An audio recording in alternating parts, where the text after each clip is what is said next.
Clutch pedal. இந்த pedal வந்து எப்போவுமே இந்த அளவுக்கு ப்ளே இருக்கணும். இந்த 1 இன்ச்சு இந்த ஒரு விரல் போகிற மாதிரி ஒரு இந்த கேப்பு எப்போவுமே இருக்கணும். ஓகே, எப்போவுமே இருக்கணும். அப்படி இல்லைன்னா இந்த இருக்குல்ல இந்த காற்று, ஆமாம், இந்த காற்றை கட்டி இந்த காற்றை வந்து ரிமூவ் பண்ணிட்டு ஓகே,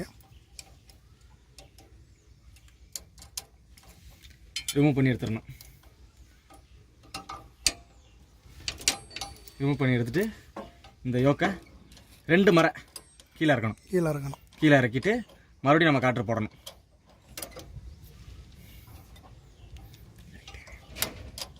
இது எத்தனை ஹவர்ஸ் ஒருக்கா செக் பண்ணலாம்? இது 50 மணி நேரத்துக்கு ஒரு தடவை செக் பண்ணணும்.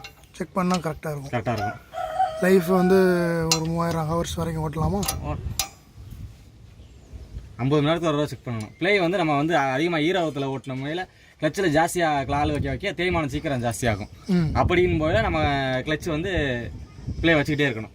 ஓகே, இந்த பெடலை வந்து ஹார்ட் ஆகிடக்கூடாது. பெடல் எப்போவுமே இந்த ப்ளே எப்போவுமே இருக்கணும். இந்த ப்ளே இருக்கணும். அப்படி ப்ளே இல்லாமல் இந்த இதே அளவுக்கு ஹார்டாகி சுத்தமாக அமுக்க முடியாமல் விரல்கிட்ட அமுக்க முடியாத அளவுக்கு இருந்துச்சுன்னா ப்ளே வைக்கணும்.